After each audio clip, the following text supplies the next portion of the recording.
Last lecture के अंदर अपन पढ़ रहे थे गियर ड्राइव्स के बारे में और डिफरेंट गियर बॉक्सेस के बारे में, ठीक है। और गियर बॉक्सेस के अंदर अपन ने पढ़े थे डिफरेंट टाइप्स गियर बॉक्स के, सिंक्रोमैश गियर बॉक्स, ठीक है, और भी जो स्लाइडिंग मैश गियर बॉक्स, ठीक है, कांस्टेंट मैश गियर बॉक्स, ये सारे पढ़े थे। उसके अंदर क्या था, मैंने आपको बताया था कि उसके अंदर जो है स्टेप बाय स्टेप जो पावर की, टॉर्क की ट्रांसमिशन थी उसकी रेशो बनती थी। पहले फर्स्ट स्टेप, फिर second step, third and fourth gear. अगर 4 गियर की है तो फर्स्ट सेकंड थर्ड फोर्थ, और अगर 3 गियर की है तो फर्स्ट सेकंड थर्ड, 3 ही रेशो बना सकते थे। अब आप बात करेंगे हाइड्रोलिक सिस्टम या टॉर्क कन्वर्टर की। टॉर्क कन्वर्टर बहुत ही समझने की जरूरत है इसको। टॉर्क कन्वर्टर जो है हाइड्रोलिक फोर्स के साथ वर्क करता है, ठीक है। जो पावर ट्रांसमिशन होता है वो through hydraulic energy, power transmission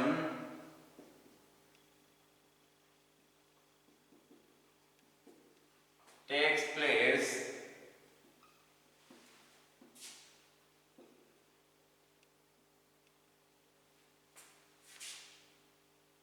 through hydraulic energy।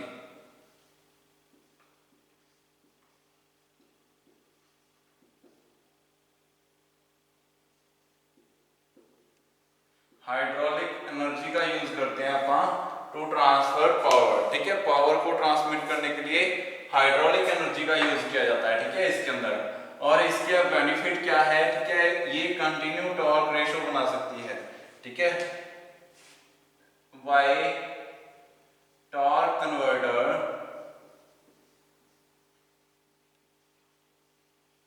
The energy ratio,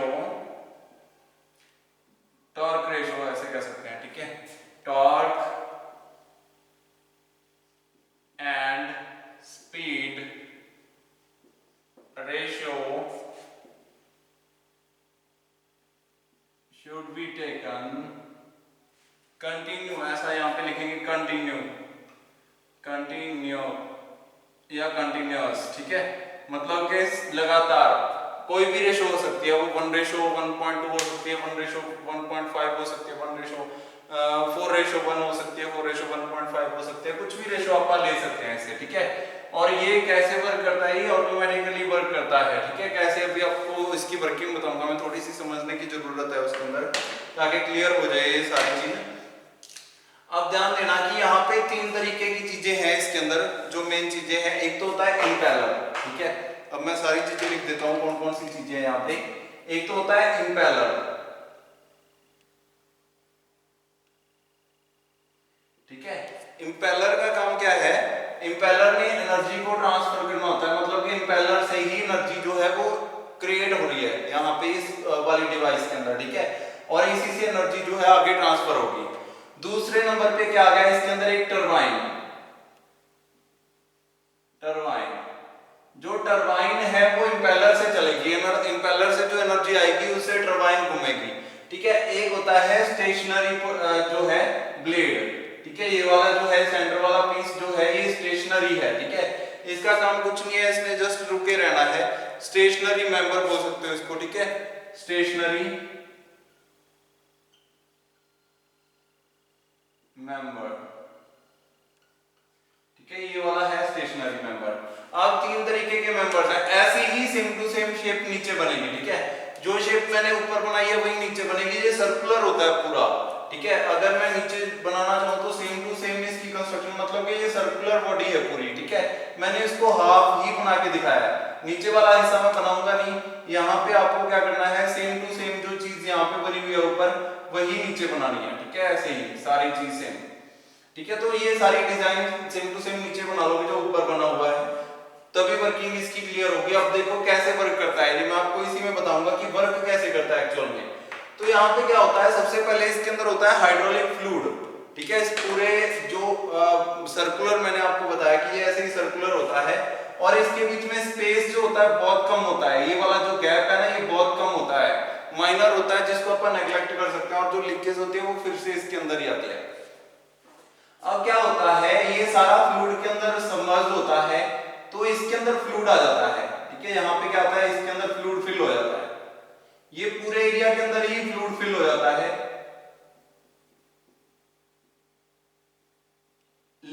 इसकी वर्किंग ज्यादा जरूरी है। अब ये जो इधर वाला हिस्सा है इंपेलर, पूरे के अंदर फ्लूइड फिल हो गया, लेकिन इधर वाला हिस्सा ये जो है ये सेंटर में, इसके अंदर फ्लूइड ने क्या किया, अब ये सारा क्या है, ये इसकी बॉडी है, ये इस वाले की बॉडी है, ये इसकी बॉडी है, यहाँ पे सेंटर में होल है सबके, ये इसकी बॉडी है और ये होल है पूरा सेंटर में, ठीक है, सर्कुलर होल है, ये इसकी बॉडी है,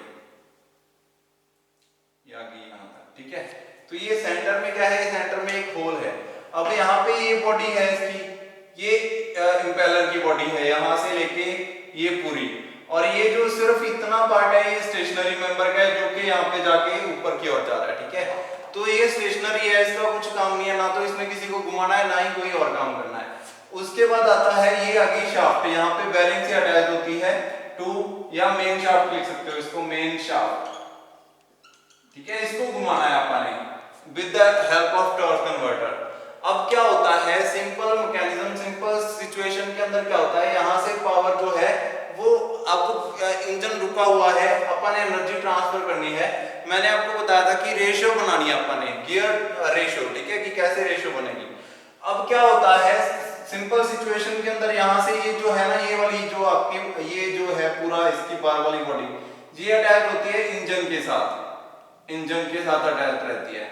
तो इंजन से जब ये रोटेशन कंटिन्यू मिलेगी इसको, तो ये रोटेट होती रहती है कंटिन्यू, ठीक है। अब ये जो है, ये बॉडी जो है वो रोटेट होगी, तो ये इंपेलर के साथ अटैच्ड है, ये सारी बॉडी जो है वो इंपेलर के साथ अटैच्ड है। मतलब कि ये वाला हिस्सा जो रेड कलर का किया हुआ है मैंने, जिसमें रेड कलर का फ्लूइड है, वो सारा क्या करता है, रोटेट होना स्टार्ट हो जाता है with the help of this engine power. Engine power के कारण ये वाला हिस्सा जो है, इतना हिस्सा, यहाँ से ऊपर वाला हिस्सा पूरा, ठीक है, इधर से इधर वाला हिस्सा, ये रोटेट होना स्टार्ट हो जाता है। तो यहाँ पे क्या होता है, अगर बहुत ज्यादा स्पीड से रोटेट होगा तो ये क्या करता है ना, फ्लूइड जो है वो इधर जाना स्टार्ट कर देता है। अब इसके अंदर सेंट्रीफ्यूगल फोर्स आ गई है, फ्लूइड के अंदर सेंट्रीफ्यूगल फोर्स आने के कारण फ्लूइड नीचे से ऊपर की ओर जाएगा। जब भी आप किसी गिलास के अंदर पानी रखो और उसको ऐसे घुमा दो तेजी से, तो जितना भी फ्लूइड है वो उछल के एक साइड से बाहर निकलना स्टार्ट हो जाएगा, क्योंकि उसके ऊपर सेंट्रीफ्यूगल फोर्स लगी। तो जब ये, तो इंजन की स्पीड तो बहुत तेज है, तो ये क्या करता है, अब जो फ्लूइड है सेंट्रीफ्यूगल फोर्स के कारण इसके अंदर आ जाता है। इसके अंदर सेंट्रीफ्यूगल फोर्स नहीं है, क्योंकि ये तो अभी घूम ही नहीं रहा, ये रुका हुआ है अभी, ठीक है। मतलब कि जो बॉडी है पूरी, जो गाड़ी है, पीछे गियर बॉक्स है, वो सारा कुछ बंद है, ये भी बंद है, सारा सिस्टम ये रुका हुआ है। लेकिन सिर्फ क्या है, ये वाला पार्ट घूम रहा था बहुत तेजी से, जिसके कारण क्या हो गया, फ्लूइड जो था वो सेंट्रीफ्यूगल फोर्स के कारण इसके अंदर रोटेट होना स्टार्ट हो गया, ठीक है। जैसे ही फ्लूइड जो इसके अंदर आया, इसके अंदर सेंट्रीफ्यूगल फोर्स नहीं थी, तो फ्लूइड क्या करेगा, नीचे की ओर आएगा, ठीक है, क्योंकि अगर सेंट्रीफ्यूगल फोर्स होती फिर तो वो दूर बाहर की ओर जाता। अगर सेंट्रीफ्यूगल फोर्स इसके अंदर नहीं है, ये रुका हुआ है, तो फ्लूइड ऑब्वियस है कि घूम के फिर से वापस इसके अंदर आ जाएगा। अब ये स्टेशनरी मेंबर क्या करता है, उसको एक पर्टिकुलर लोकेशन देता है कि उसको वापस कहां जाना है, फिर से उसी के अंदर जाना है, ठीक है। वो क्या करता है, उसकी जो स्पीड है उसको, टर्बुलेंस को खत्म करके फिर से उसको उसके अंदर भेज देता है, ठीक है। जिसके कारण क्या होता है, अब जो फ्लूइड सेंट्रीफ्यूगल फोर्स जो पहले से फ्लूइड के अंदर थी, ठीक है, उसके कारण क्या होगी, और ज्यादा इंक्रीज होगी, ठीक है। टॉर्क जब ये और ज्यादा इंक्रीज हो गई, तो यहाँ पे क्या हो गया, टॉर्क और ज्यादा इंक्रीज हो गया, मतलब कि प्रेशर बहुत ज्यादा इंक्रीज हो गया। पहले तो इसने क्या किया, सेंट्रीफ्यूगल फोर्स के कारण ये फ्लूइड इसके अंदर आया, जो कि रुका हुआ पार्ट था, उसके अंदर से फ्लूइड जो था वो वापस इसके अंदर आ गया। इसके अंदर और ज्यादा फ्लूइड था पहले से ही, उसके अंदर भी सेंट्रीफ्यूगल फोर्स हो गई, तो इसने भी अपना प्रेशर डाला उसके अंदर, जिसके कारण क्या हो गया, प्रेशर बहुत ज्यादा इंक्रीज हो गया, ठीक है। तो वो प्रेशर जो था वो कई गुना ज्यादा, 4 गुना 5 गुना, जितनी स्पीड आप जो है लो है, जितनी लो स्पीड होगी उतना ही ज्यादा टॉर्क यहाँ पे ट्रांसमिट होगा, क्योंकि ये मूव तो कर नहीं पाएगा, ठीक है। जब तक स्पीड लो है, पहली कंडीशन क्या है, जब तक आइडल स्पीड पर है। आइडल स्पीड पर क्या होगा, आइडल स्पीड पर क्या होगा, जो आपका इंपेलर है वो रोटेट करता रहेगा।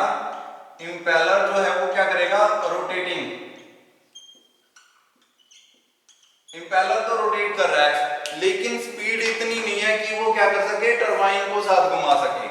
बट स्पीड जो है वो इतनी नहीं है कि टरबाइन को साथ घुमा सके। तो टरबाइन क्या है, वो रुकी हुई है, ठीक है, स्टडी है वो रुकी हुई है, ठीक है। अब क्या हो गया, मतलब कि टरबाइन के ब्लेड को इतनी पावर नहीं है उसके अंदर के टरबाइन के ब्लेड को रोक सके, बहुत बहुत ज्यादा कम स्पीड है। उसके बाद क्या होता है, स्पीड थोड़ी सी इंक्रीज होती है। स्पीड जैसे ही थोड़ी सी इंक्रीज होगी, अब देखो थोड़ी सी स्पीड इंक्रीज हुई तो जो हाइड्रोलिक फ्लूइड इसके अंदर था वो क्या करेगा, रिवॉल्व होके टरबाइन के अंदर चला जाएगा। अब टरबाइन ब्लेड जो थे वो रोटेट नहीं करना चाहते थे, लेकिन जब उसके अंदर प्रेशर से फ्लूइड आया तो और ज्यादा स्पीड अपन ने बढ़ा दी इंजन की। तो जैसे ही स्पीड बढ़ी तो इंपेलर ने क्या किया, इंपेलर ने टरबाइन को साथ घुमाने की कोशिश की, लेकिन पावर अभी भी इतनी नहीं है कि टरबाइन घूम सके, ठीक है। इंपेलर ने क्या किया, इंपेलर ने रोटेशन की स्पीड बढ़ा दी, इंपेलर की रोटेटिंग स्पीड इंक्रीज हो गई,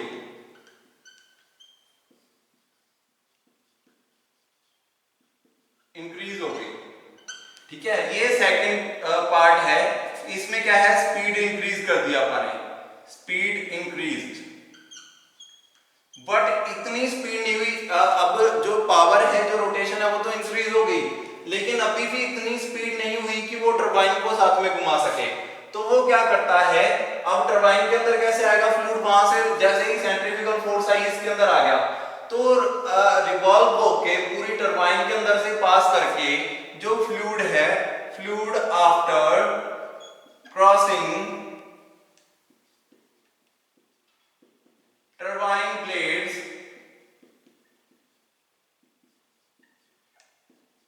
reached back to the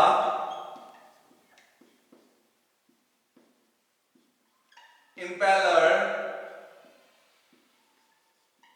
through stationary member, ठीक है, थ्रो स्टेशनरी मेंबर ऐसा यहाँ पे लिखेंगे। अब क्या होता है, जो हाइड्रोलिक फ्लूइड है वो क्रॉस करके स्टेशनरी मेंबर से होता हुआ फिर से इंपेलर के अंदर आ जाता है। लेकिन मैंने आपको बताया था कि इंपेलर के अंदर क्या है, पहले से फ्लूइड है, तो और ज्यादा फ्लूइड आएगा तो फ्लूइड की जो पावर है वो बहुत ज्यादा इंक्रीज हो जाएगी।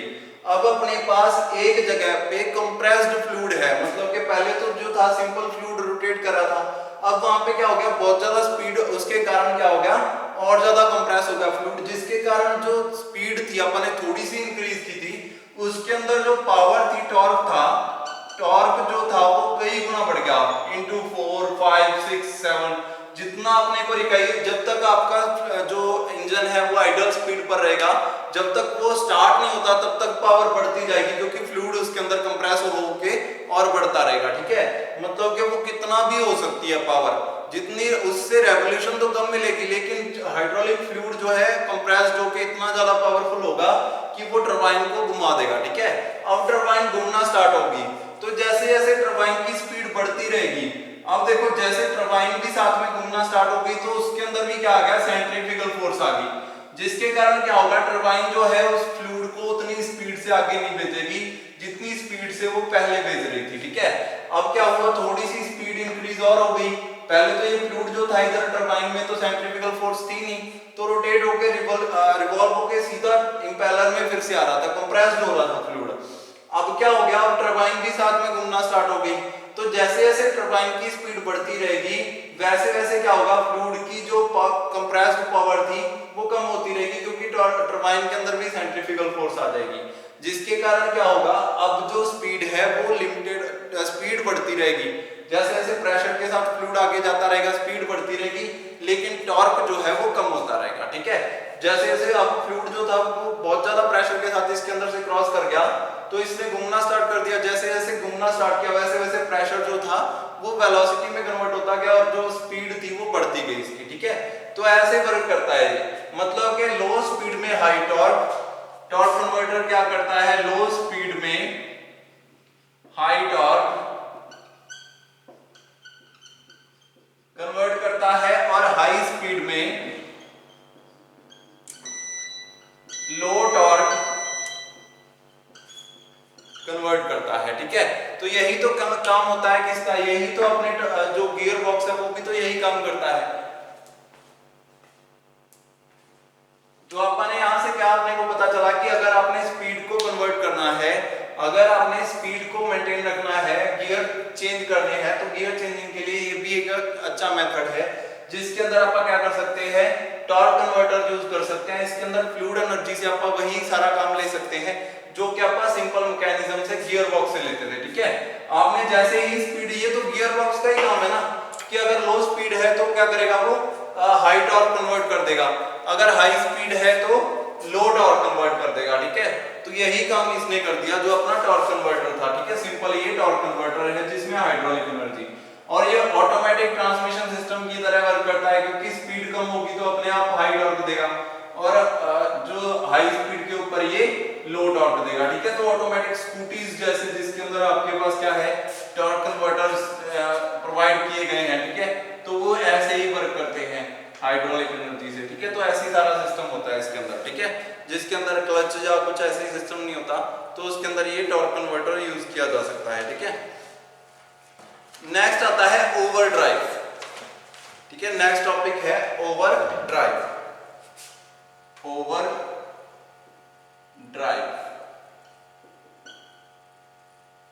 ओवरड्राइव क्या होता है? ओवरड्राइव भी एक ऑपरेटर्स है और ये किसी भी शाफ्ट के आगे कनेक्ट हो जाता है और ये क्या करता है उसकी रेवोल्यूशंस को इंक्रीज कर देता है। मतलब कि अपन ने अभी तक जो भी पढ़ा ना इंजन के बारे में, तो इंजन से पावर ट्रांसमिट होती है, इंजन से जो स्पीड ट्रांसफर होती है, अगर वो 2000 रेवोल्यूशंस है या 3000 रेवोल्यूशंस है, 3000 रेवोल्यूशंस आरपीएम, अगर ये इंजन ट्रांसफर कर रहा है तो व्हील्स तक मैक्सिमम जो आरपीएम पहुंच सकती है वो कितनी है 3000, और इसमें टॉर्क क्या होगा मिनिमम होगा, टॉर्क मिनिमम, ठीक है। मैक्सिमम जो टायर व्हील्स तक पावर जो सॉरी आरपीएम जो पहुंच सकती है, मैक्सिमम जो आरपीएम जो व्हील्स घूम सकते हैं वो कितनी है 3000 आरपीएम है, इससे ऊपर नहीं घूम सकते। मतलब इंजन से क्या किया जाता है रेवोल्यूशंस को हमेशा कम करके व्हील्स तक भेजा जाता है ताकि टॉर्क इंक्रीज हो सके। तो आपकी गाड़ी जो है 1500 आरपीएम पर घूमेगी, आरपीएम मतलब कि ये सेकंड गियर के अंदर है, ठीक है। मतलब अगर 3 गियर वाली गाड़ी है तो सेकंड गियर के अंदर वो 1500 आरपीएम पर घूमेगी। या उसको ऐसे कर सकते हैं 3 गियर वाली गाड़ी है तो फर्स्ट गियर में वो 1000 रेवोल्यूशन पर व्हील्स घूम रहे होंगे, सेकंड गियर के अंदर 2000 आरपीएम पर घूम रहे होंगे, और थर्ड गियर के अंदर मान लो 3000 आरपीएम पर घूम रहे होंगे, ठीक है। मतलब कि ये रेशियो है, ठीक है। गियर की अगर रेशियो 4 है या 3 है तो यहाँ पे आरपीएम कितनी मिली 3:1, यहाँ पे आरपीएम कितनी मिली 3:2, और यहाँ पे आरपीएम कितनी मिली 3:3। मतलब जितनी थी उतनी एनर्जी वहां पे अपन ने ट्रांसफर कर दी है, ठीक है। तो ऐसे वर्क करता है इंजन। अब इंजन से अगर अपन इंजन की जितनी रेवोल्यूशन है उससे ज्यादा रेवोल्यूशन ले लें तो उस कंडीशन में क्या होगा, इंजन की पावर जो है वो खत्म हो जाएगी, ठीक है। मतलब कि इंजन बंद भी हो सकता है ओवरलोड के कारण, इतना लोड वो एक्सेप्ट नहीं कर पाएगा, तो ये रेवोल्यूशन को इंक्रीज कर दिया जाए। लेकिन कुछ वर्क ऐसे होते हैं जिसमें आपको टॉर्क की रिक्वायरमेंट होती ही नहीं है। आपको क्या चाहिए होता है, जिसमें आपको सिर्फ रेवोल्यूशन चाहिए होते हैं, जिसमें आपको सिर्फ स्पीड चाहिए होती है। तो ओवरड्राइव का एग्जांपल आपने देखा होगा, जैसे कि वॉशिंग मशीन अगर किसी ने देखी हो तो वॉशिंग मशीन के अंदर क्या होता है ना, एक तरफ जो उसको एक तरफ तो आप उसको धोते हो, कपड़े धोते हो, ठीक है, दूसरी तरफ उसको सुखाने जैसा कुछ सिस्टम होता है, ठीक है। तो उसके अंदर क्या होता है सोकिंग या कुछ ऐसा बोलते हैं उसको। तो वहां पे क्या होता है रेवोल्यूशन देखना उसकी बहुत ज्यादा होती है, नीचे जो मोटर लगी रहती है वो इतने रेवोल्यूशन पर नहीं घूम रही होती, लेकिन जो ऊपर उसका जो घूमने वाला पोर्शन है वो बहुत ज्यादा स्पीड पर घूम रहा होता है। तो उन दोनों के बीच में ऐसा क्या लगा होता है कि उसकी स्पीड इतनी बढ़ गई, तो वहां पे क्या यूज करते हैं अपन, ओवरड्राइव यूज करते हैं, ठीक है। ओवरड्राइव कैसे बनता है, ओवरड्राइव कुछ ऐसे बनाया जा सकता है, अपन सिंपल एग्जांपल ही ले लेते हैं ओवरड्राइव का। ओवरड्राइव से 25-30% या 20 से 25% जो स्पीड है उसको इंक्रीज कर दिया जाता है। इसमें क्या होता है, एक इंटरनल थ्रेड गियर, मतलब कि कैसी भी हो सकती है ओवरड्राइव, लेकिन एक जनरल एग्जांपल है जिसमें बेसिक ओवरड्राइव अपन बनाते हैं, ठीक है। यहाँ पे ये एक इंटरनल गियर है और इसके अंदर क्या है, यहाँ पे टीथ लगे हुए हैं, इंटरनल टीथ गियर है, ठीक है, एंड सो ऑन, पूरे के अंदर ऐसे ही टीथ हैं। और इसके बाद क्या है, यहाँ पे छोटे गियर्स हैं जो कि इसको क्या कर रहे हैं, सपोर्ट कर रहे हैं, 4 गियर्स हैं छोटे, ठीक है। तो यहाँ पे एक गियर आ गया, यहाँ पे दूसरा गियर आ गया, यहाँ पे तीसरा गियर आ गया, ठीक है, और यहाँ पे फोर्थ गियर आ गया।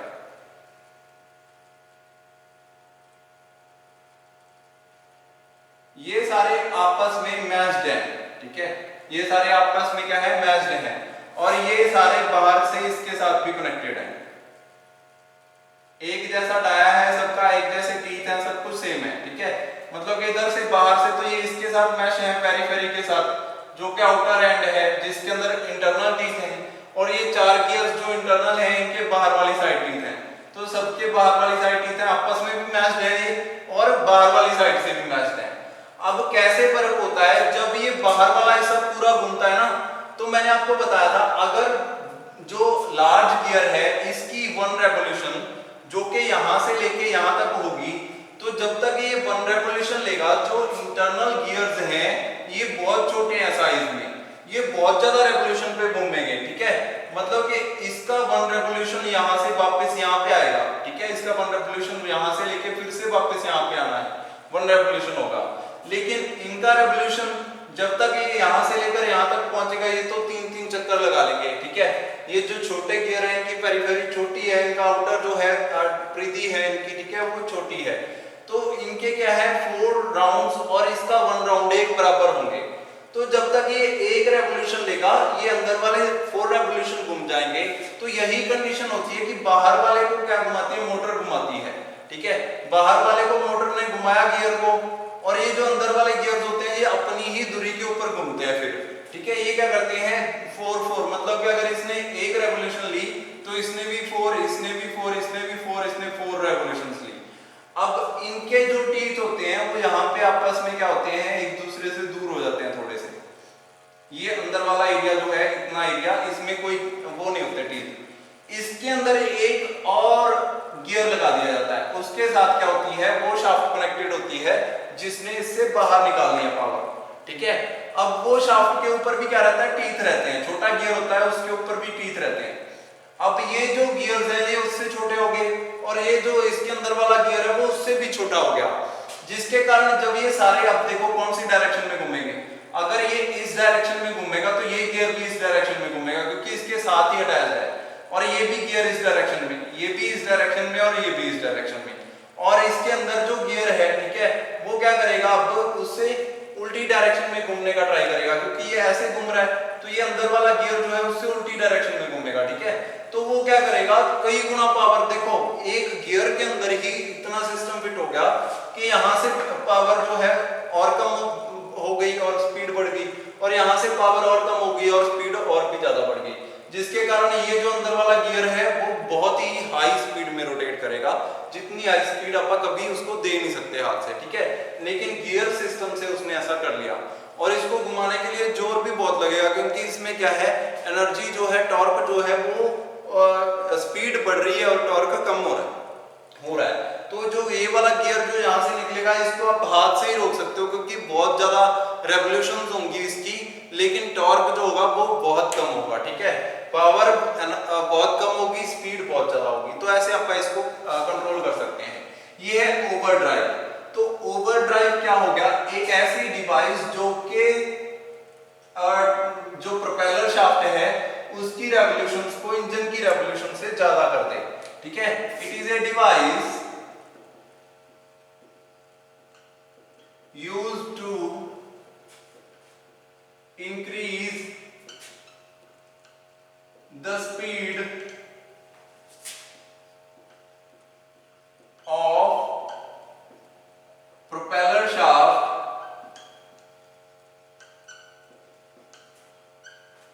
from engine revolutions। इंजन की रेवोल्यूशन से ज्यादा स्पीड बढ़ाने के लिए आप क्या करते हैं, इसका यूज करते हैं। कौन सी डिवाइस है ये, ओवरड्राइव, ठीक है। तो ओवरड्राइव के बारे में आपको पता चला कि ओवरड्राइव क्या होता है। ये एक ऐसी डिवाइस है जिसके जरिए आप इंजन की रेवोल्यूशन, अगर 5000 रेवोल्यूशन पे इंजन चल रहा है तो उससे 5000 से ज्यादा 6000 रेवोल्यूशन ले सकते हो। ये किसकी हेल्प से होगा? अब ओवरड्राइव बहुत सारे तरीके की होती है, ये जरूरी नहीं कि जो मैंने बनाई है वही, वो एक एग्जांपल है जस्ट ओवरड्राइव का कि कैसे ओवरड्राइव्स वर्क करती हैं।